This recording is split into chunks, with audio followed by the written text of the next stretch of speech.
Përshëndetje të dashur miq. Jeni me emisionin e pasdites në televizionin Alsat. Unë jam Shefkia dhe gjatë kësaj jave do të takohemi çdo ditë në orën e njëjtë dhe ekranin e njëjtë, por me tema të ndryshme. Dua të theksoj se ky është emisioni im i parë dhe përveç se jam shumë e lumtur për mundësinë që më është dhënë, kam dhe emocione për barrën televizive që kam. Neve do të flasim për tema të ndryshme. Sot kam dy të ftuar shumë special, me të cilët do të trajtojmë një temë shumë interesante që të gjithëve na intereson. Bëhet fjalë për fëmijët dhe çfarë të drejtash ato gëzojnë. Gjithsesi, për më shumë detaje, së shpejti pas një shkëputje të shkurtër publicitare.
Të dashur miq, jemi rikthyer përsëri në studion e emisionit të pasditës për të vazhduar diskutimin rreth temës se çfarë të drejtash gëzojnë fëmijët.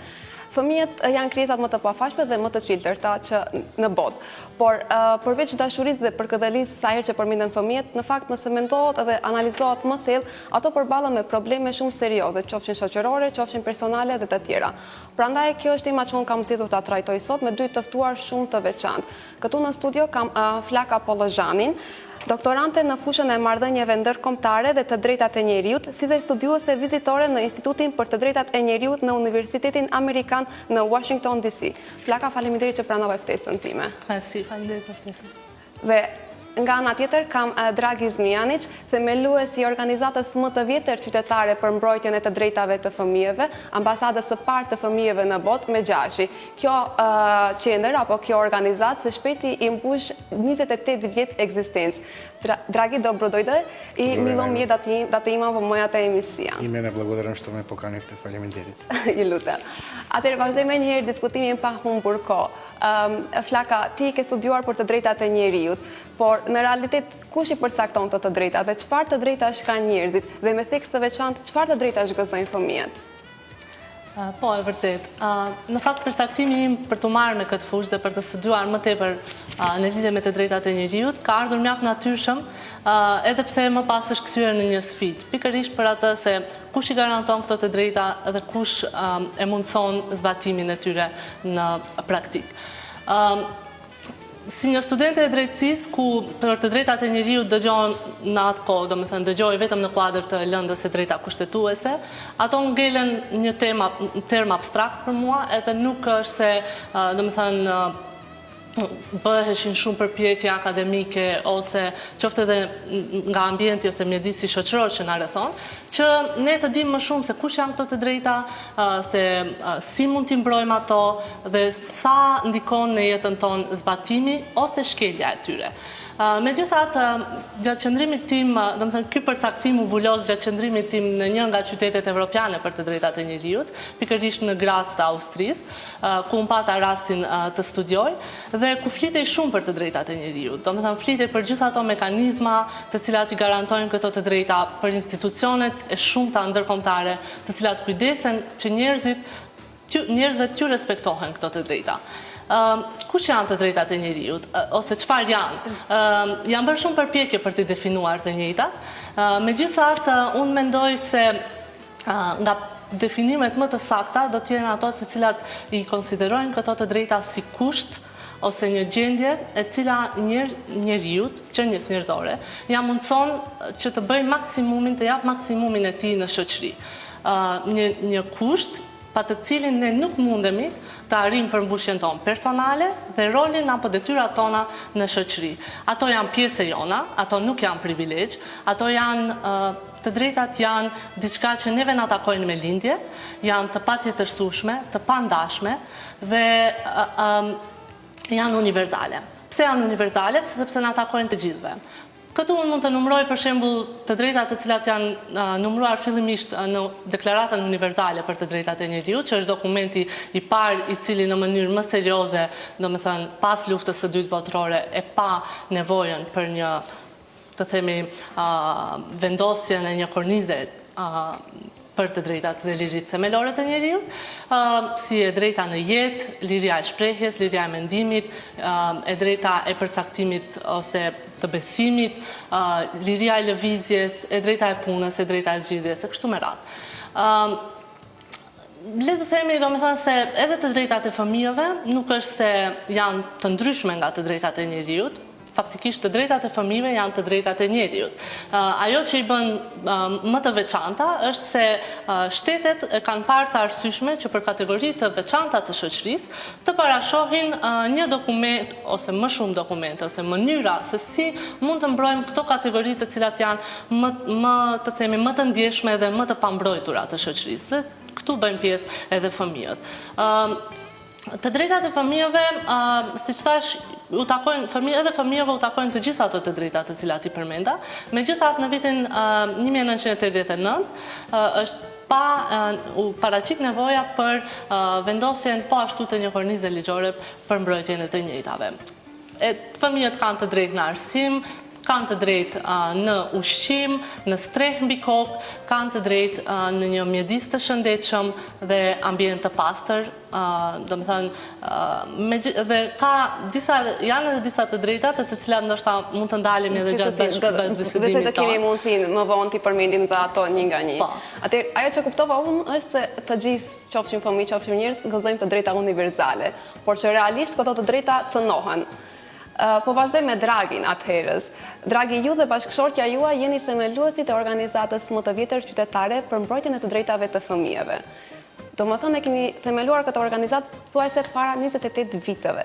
Si erdhi ideja për themelimin e një organizate të tillë dhe në fakt është nevoja e njëjtë sikur që ishte para 28 vitesh edhe sot që ju t'i mbroni të drejtat ose ato fëmijë të drejtat e të cilave cënohen?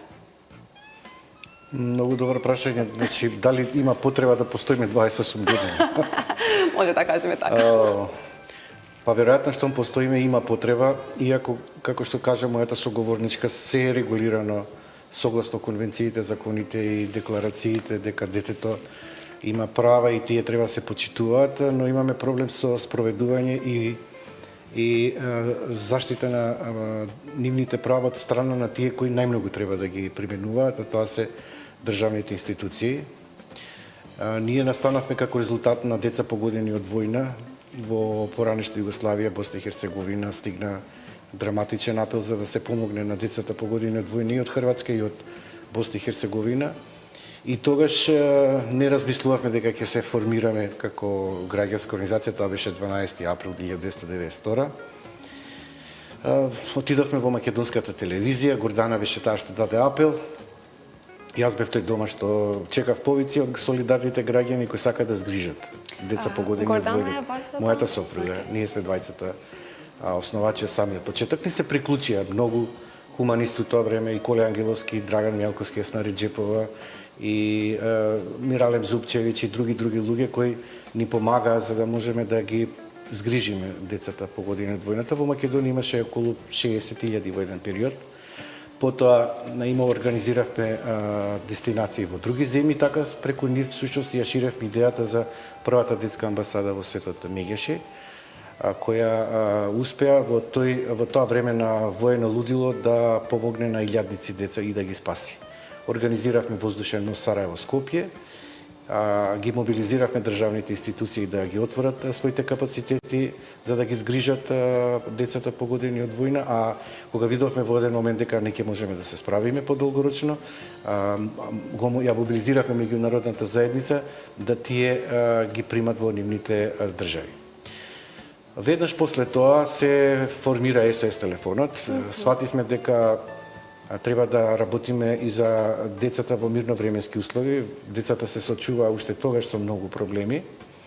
Навидимо од почетокот беа љубовни проблеми во училиште со комуникација, меѓутоа како поминуваше времето, сваќавме дека имаме се посериозна обврска да преку СОС телефонот, психолошкото советувалиште, бесплатна правна помош и нашите писмени дописи до институциите да ги мобилизираме да постапат во најдобар интерес на децата и да се во функција на децата.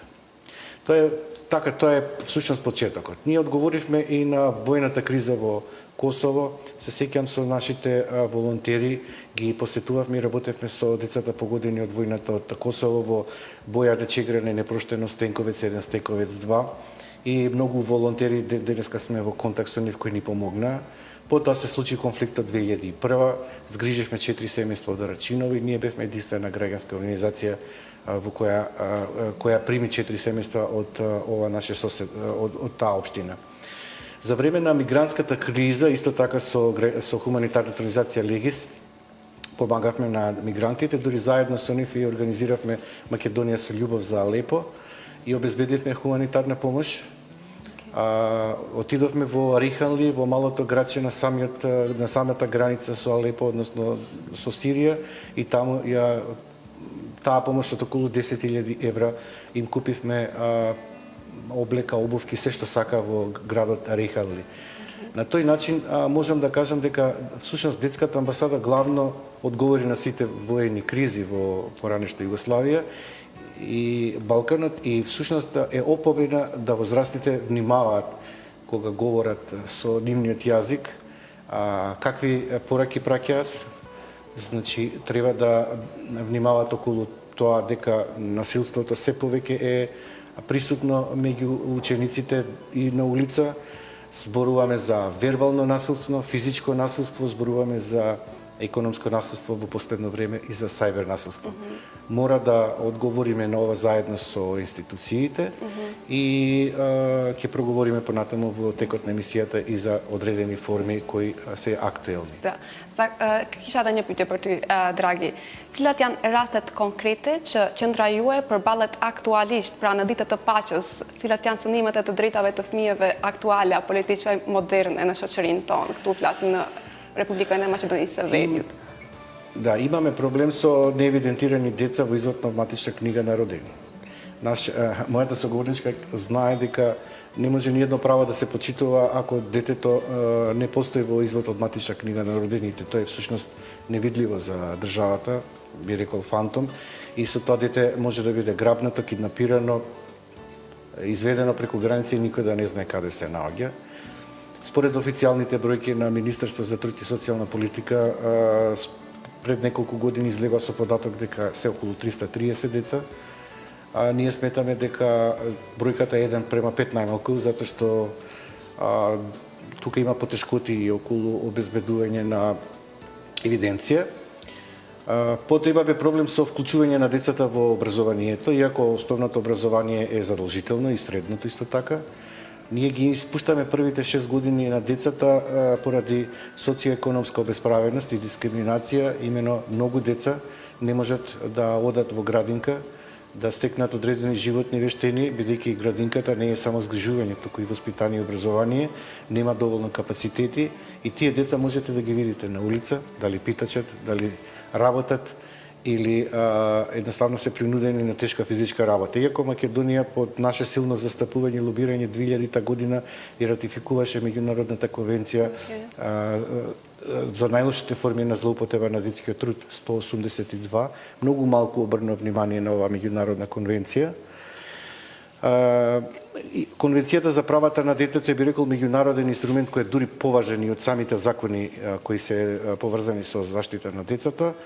Ги подсетуваме постојано, еве, токму за 30 годишнината од формирањето на конвенцијата во Македонската академија на науките имав едно излагање каде што посочив со кои се проблеми се среќаваат децата.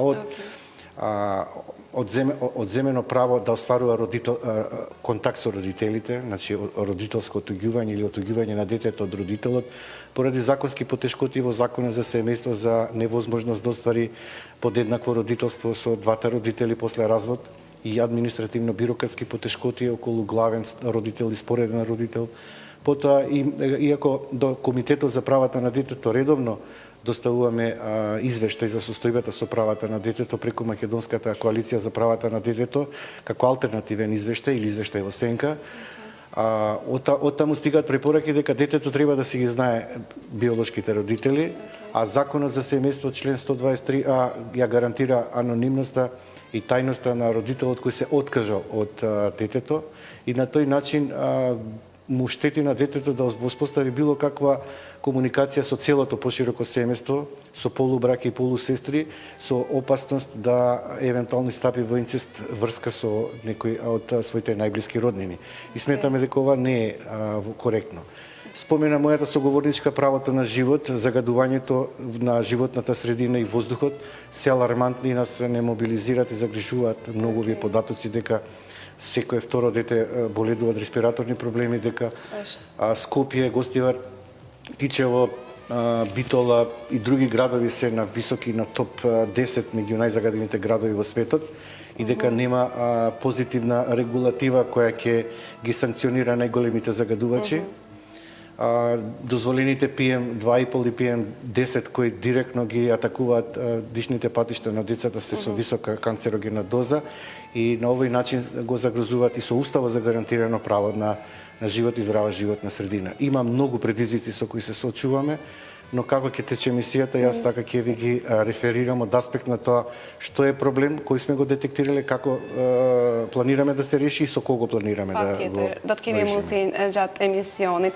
Dua tash ke diçka të shpordhur Flaka. Në lidhje me pyetjen për atë se cilat janë shkeljet më të shpeshta, domethënë ndoshta kolegu që është me mua në studio duke u marrë konkretisht me atë problematik, kanë edhe më tepër evidentojnë rastet edhe i kanë statistikat. Unë desha të ndaj një fakt interesant, me që unë vin nga Struga, edhe atë që u përmend në lidhje me pamundësinë e fëmijëve për të fituar për kujdesje ose mbrojtje sociale në kuadër të qerdheve.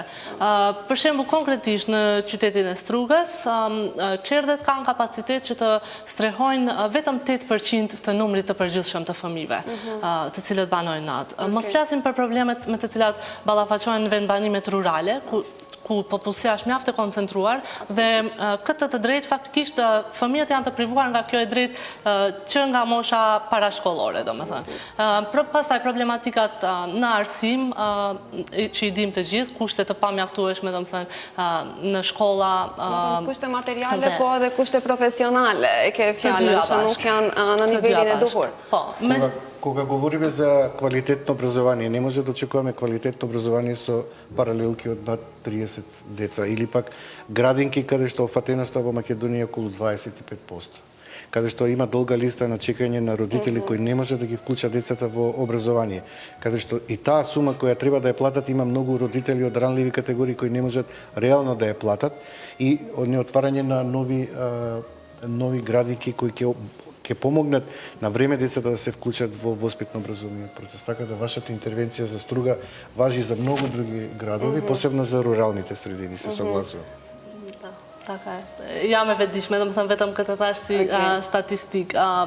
Po ashtu, domethënë një fakt tjetër që është interesant është se me këto problematika, domethënë fëmijët siç tregojnë edhe hulumtime të ndryshme që i kanë bërë Kombet e Bashkuara, ka një statistikë që është vërtet shqetësuese dhe besoj se të gjithëve na shqetëson në nivel global flas këtu, ku në fund të vitit të 2019 Kombet e Bashkuara dolën me disa rezultate ku thuhet se 7 milion fëmijë në botë janë të privuar nga e drejta e lirisë. Do me thënë në format të ndryshme, këtu e kam parasysh që mund të jenë në burgje, të arrestuar në kampet e emigrantëve e kështu me radhë. Ky është vërtet një numër shumë i madh dhe të bën që do me thënë të merresh dhe ta trajtosh me këtë fushë edhe më tutje.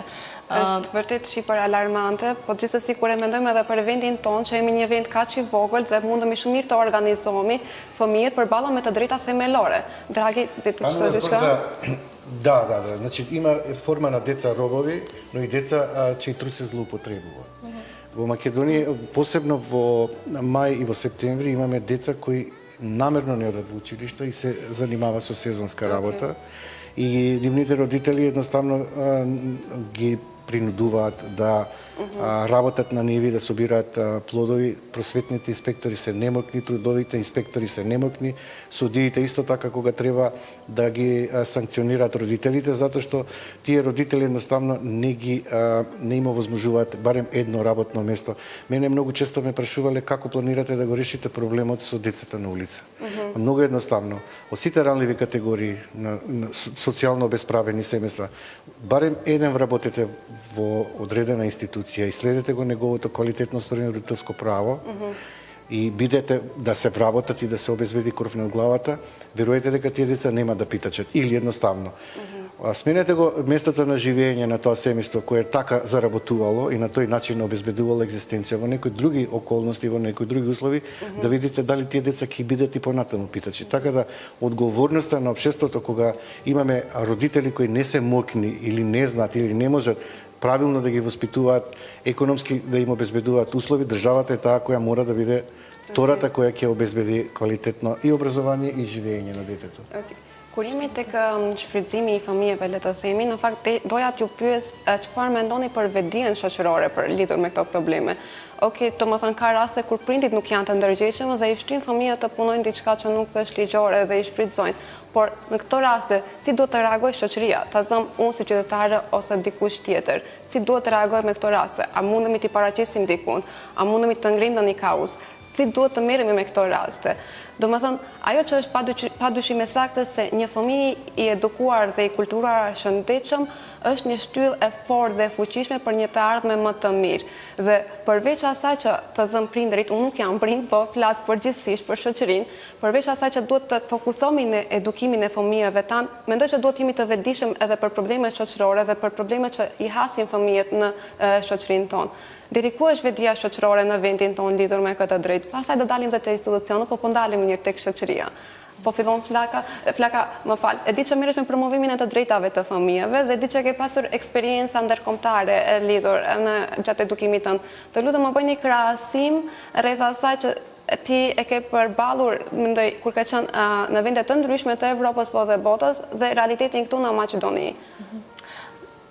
Në fakt, kjo është një këndvështrim shumë interesant dhe kahja që po e merr biseda është ajo ku edhe mua do me thënë më shumë jam e interesuar që të flasë, sepse mendoj se përveç shkeljes së të drejtave të njeriut, qoftë në vendin tonë, po edhe në vendet e rajonit ose edhe më gjërë, përveç se ajo është do me thënë ajo që na shqetëson, shkelja dhe mos respektimi i tyre, një nga problemet thelbësore unë mendoj, është mungesa e edukimit në lidhje me të drejtat e njeriut. Do me thënë, unë e kam shumë të vështirë që në shoqëri të gjej njerëz me të cilët mund të flas mbi këtë tematik, duke qenë se është të themi një temë e cila lihet anash që nga shkollimi i hershëm edhe më tutje në debatin publik, flitet shumë pak në Ndërkohë që të mund ne të realizojmë një të drejtë, njëherë duhet ta dimë që e gëzojmë atë të drejtë. Absolutisht. Ajo është domethënë baza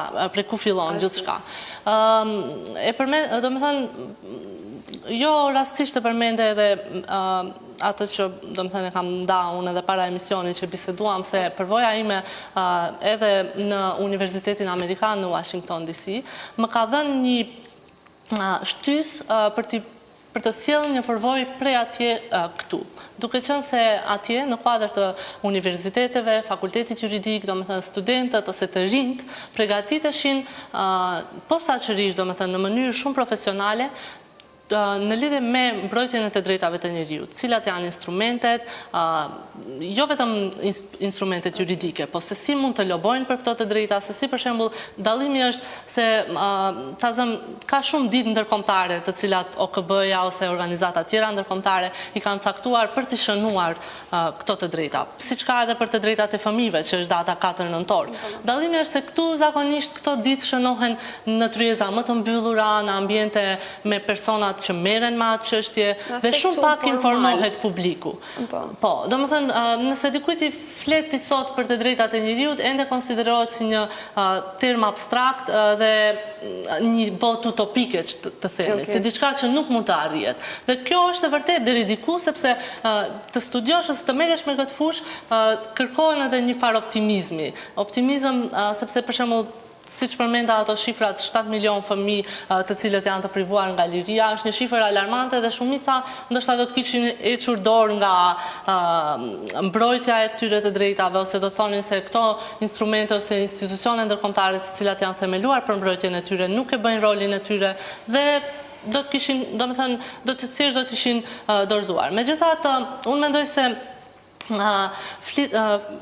ka nevojë që në debatin publik të shtohet, domethënë, dhe prandaj edhe përgëzoj iniciativën tënde për këtë emision, sepse realisht ne flasim shumë pak, domethënë të rinjt sot, po edhe prindrit e atyre fëmijëve ose qoftë edhe fëmijët të cilët kanë të drejtën të informuar, domethënë është e drejta e tyre të jenë të informuar, dinë shumë pak mbi mekanizmat, domethënë se ku mund të drejtohen për t'i mbrojtur të drejtat e tyre ose janë aq pak të vetëdijshëm që këto të drejta nuk po ka dhënë dikush dhe nuk mund t'u marr dikush, po thjesht ato ju takojnë atyre. Faleminderit. Dragi, pajtohesh me flakën? Më mirëmendja ke një tjetër perspektiv për shkak se ju përballeni direkt me shoqërinë lidhur në këtë aspekt. Па децата, ако не ги знаат кои права ги имаат, не можат да ги препознаат дека им се прекршуваат. И тоа е факт. Јас мислам дека достапен на интернетот за децата и децата имаат можност да ги дознаат своите права и дека во воспитно-образовниот процес има, посебно за неделата на детето, кога учат за нивните права. Мислам дека има и во трето одделение, кога за пограѓанско општество исто така дека учат за нивните права. Сега колку посветуваат наставниците внимание да препознаат кога се прекршува некое право, како реагираат и дали се стават во функција на нивна заштита е друг проблем. Инаку не е проблем само децата робови и децата злоупотреба на трудот. Има и деца кои посебно девојчиња кои не се вклучени во образование или сексуално се злоупотребуваат. Например, има податоци дека секое пето девојче во текот на својот живот било или сексуално вознемирувано или злоупотребувано, секое седмо момче и така натаму. Дали се говори за овој проблем во училиштето за превенција и заштита, на кој начин се реагира? Инаку точно има институции кои може да помогнат. Тие може да дојават на нашиот СОС телефон 2465-316, може да се јават на мобилниот број 0703900632. Таму имаме психолози кои може да ги примат повиците, да разговарат со децата и да реагираат. Тука исто така е во функција и народниот правобранител, омбудсманот, за кој ние се залагавме уште 1997 година да биде како посебна институција, народен правобранител за деца. Но тогаш решија да еден од замениците биде посветен на правата на децата. Тука се центрите социјална работа кои навремено треба да детектираат семејство во ризик, евентуална злоупотреба на дете на време да се превенира и се работи со родителите. Има работа за одговорно и позитивно родителство и позитивна дисциплина. Има работа со децата како го користат слободното време, како го користат интернетот, да се работи за сајбер насилството, за родово базирано насилство, исто така за врсничко насилство кое е се поприсутно меѓу децата. И има многу работа, а има малку работници кои тоа треба да го сработат генерално. И најинтересно е што секогаш се префрла одговорноста, например, ако детето има проблеми или прави проблеми во училиштето, е префрлат одговорноста кон родителите. Родителите очекуваат кога ќе го пратат детето таму да добие дополнително воспитание и образование.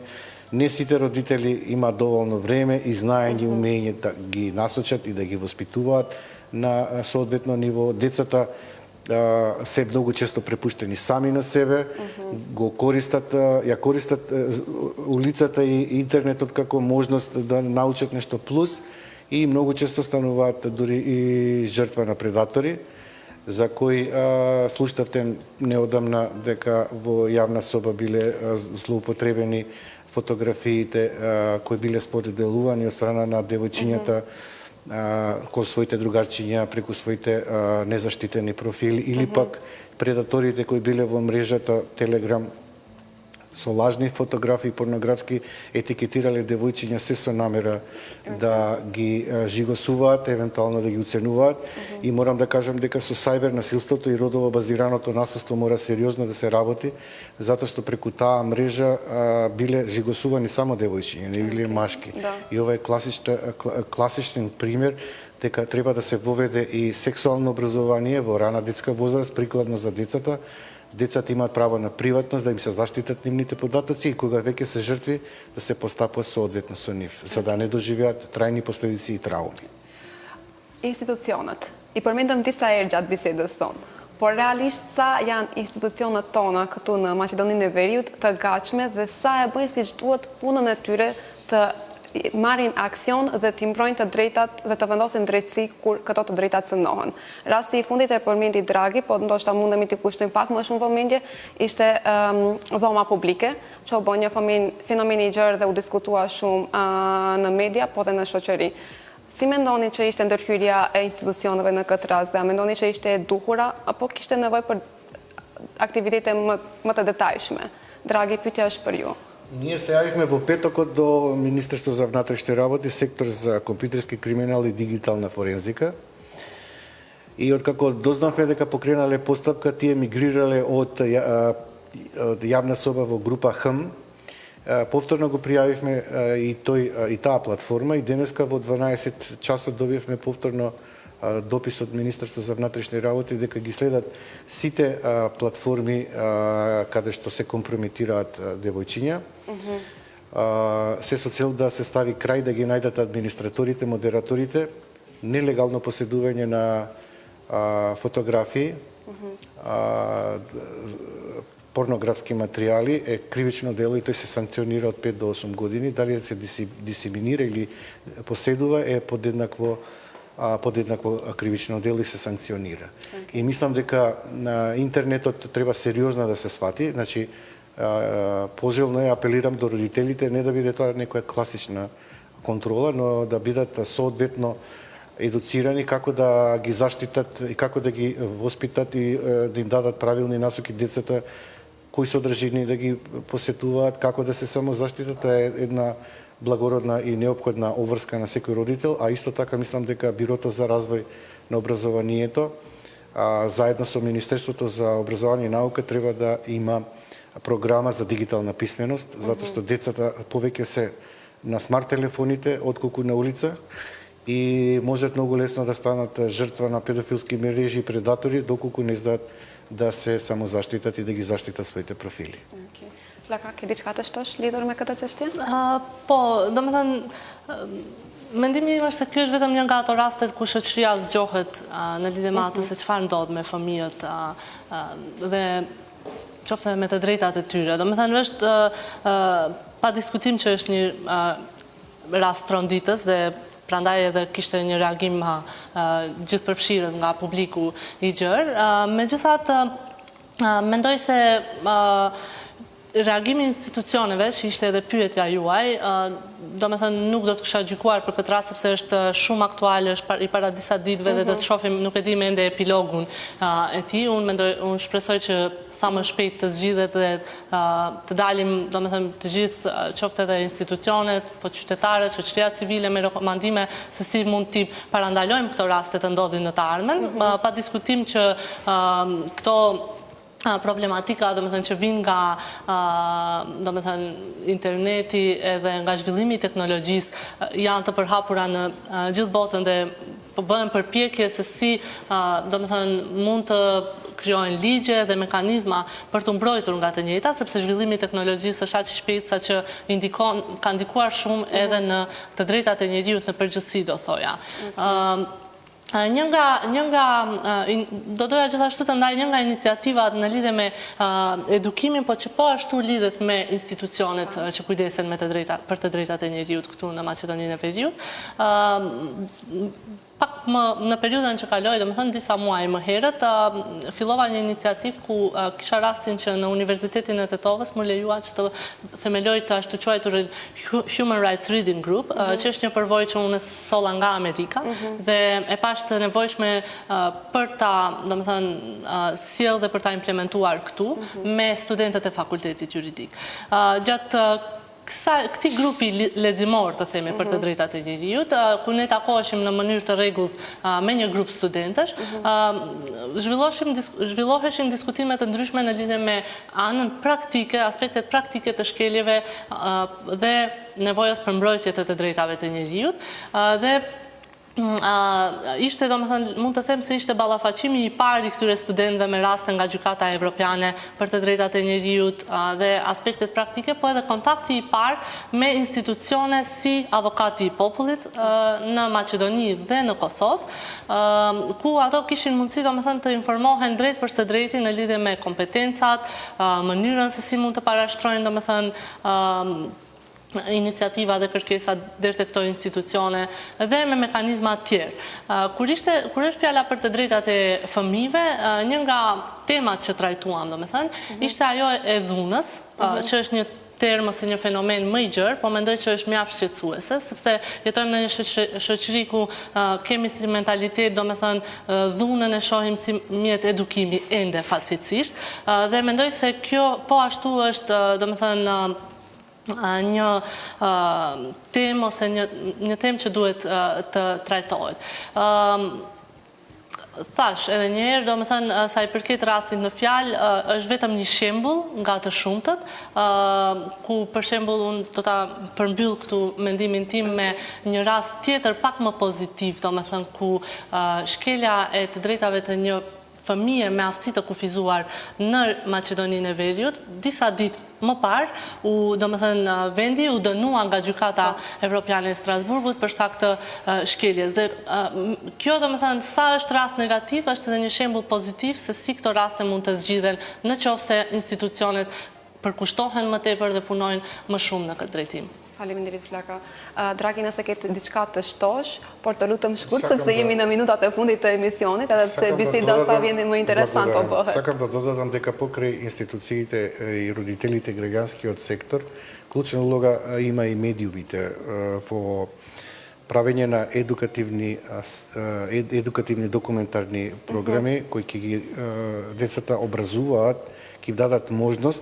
Исто така, истражувачкото новинарство е многу важно во откривање на одредени состојби и во информирање и мобилизирање на граѓанството. Така да, со овој случај на јавна соба, морам да изразам и јавна благодарност до медиумите, дека беа на висина на задачата околу третирањето на случајот, не дозволија виктимизација и стигматизација дополнителна со објавување на фотографии и го почитуваа кодексот на новинари како се известува кога детето е жртва. Si përfundim, shkurt një mesazh për opinionin për të ndërgjegjësuar sadopak lidhur me këtë temë. Koha kaloi shumë shpejt, do duhet të them. Mesazhi im i fundit do ta përmbyll me atë drejtë të fëmijëve të cilën e ceka pak në fillim të emisionit, edhe ishte e drejta e fëmijëve për t'u dëgjuar. Një aspekt shumë i rëndësishëm për mendimin tim, sepse fëmijët kanë nevojë t'i dëgjojmë dhe këtu nuk është fjala vetëm për ti dëgjoj ato shoqëria ose në familje, brenda familjes, po është fjala që të dëgjohen edhe nga institucionet. Se si ne mund, vetëm në këtë mënyrë, ne mund t'i përmbushim nevojat e atyre. Sa më tepër emisione ose debate publike të cilat ju kushtohen të drejtave të njerëzit, rasteve konkrete nga të cilat ne mund të nxjerrim mësime, raste pozitive dhe negative, alarmim të opinionit publik nga dëmet të cilat i ka shoqëria nga mos respektimi i këtyre të drejtave, informimi tyre mbi mekanizmat se si mund t'i mbrojnë ato të drejta, mendoj që do të kishte avancuar, domethënë çështjen e respektimit të drejtave të njeriut dukshëm, edhe pse jo deri në atë mas që domethënë do të donte secili prej nesh. Megjithatë mendoj se edukimi në këtë fushë dhe lobimi më i madh mbi rëndësinë e tyre do ta kishte përmirësuar gjendjen. Faleminderit Flaka, dragi e njëjta edhe për ty, të lutem shkurt. Имате се три прашања во кои има и одговор на се што се случува во општеството. Првото е дали денес го гушнавте вашето дете, дали денес му кажавте на вашето дете колку го сакате и дали денес со вашето дете разговарате. Значи, неопходна комуникација меѓу родители, најблиски во семејството со детето е поголема гаранција дека детето е обкружено со љубов, внимание, се почитува неговиот субјективитет, му се придава важност и само на тој начин има можност да се изгради во една личност која ќе може да биде активна во промените во општеството за следните генерации. Fala. Faleminderit që ishit edhe njerë, që ndatë kohë dhe që shprehit mendimet tuaja, e vlerësoj vërtet shumë. Të dashur miq, unë do duhet ta përmbyll pauzë gjatur shumë. Faleminderit që ishit me ne, shihemi nesër. Natën e mirë.